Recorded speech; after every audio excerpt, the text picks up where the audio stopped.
Fishing. Saturday morning, I got up early, put on my long johns, dressed quietly, made my lunch, grabbed the dog, slipped quietly into the garage to hook up the boat to the truck, and proceeded to back out into a torrential downpour. There was snow mixed with the rain, and the wind was blowing at 50 miles per hour.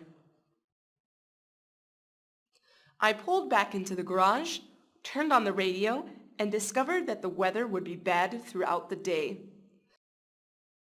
I went back into the house, quietly undressed, and slipped back into bed. There I cuddled up to my wife's back, now with a different anticipation, and whispered, "The weather out there is terrible."